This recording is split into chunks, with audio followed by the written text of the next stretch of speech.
In this video, you're going to learn how to create your account on Twitter. So to get started, go to twitter.com. And if you're brand new, we really want to be filling up this box here that says sign up. So if you were signing up for a business account, well then you really want to put in your business name. I'll just put in demo for the moment. And then you want to put in your business email address. And then you really want to go ahead and create a strong password for yourself. So we've got our details here, then we just click sign up. Then you'll be asked to fill in a phone number. You can do that if you want, or go ahead and click skip. The next step then is to choose a username. And the great thing is that you can always change this later, so don't worry about it too much. But you may see this option here if you put in your own name or a business name that this username is already taken. So you may need to be a little bit creative here about how to adjust this. You will get some suggestions down here, but it's probably best off to ignore these because you don't want a big string of numbers in your username. So you can try out a different thing, couple of things. You could maybe put in something like the official.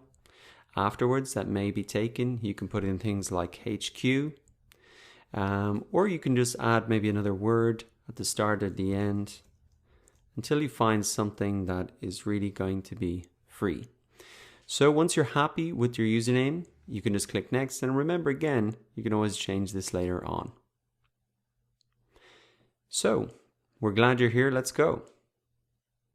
Now you'll be asked what you're interested in, and you can just select a couple of these things here: technology, tech news, let's see, and then really continue there.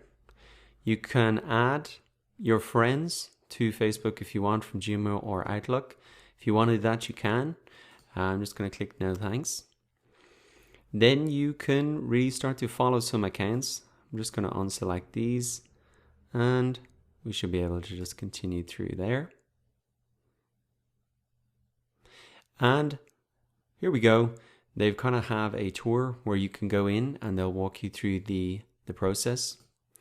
For now, I'll just skip that. You'll also see that you'll need to confirm your email in order to get set up. But that's really it. That is how you create your account for your personal brand or a business on Twitter. It's the first step in getting in front of the 300 million active monthly users on Twitter. So now that you know how to set up your Twitter account, go ahead and do it for yourself, following the steps that you've learned in this video.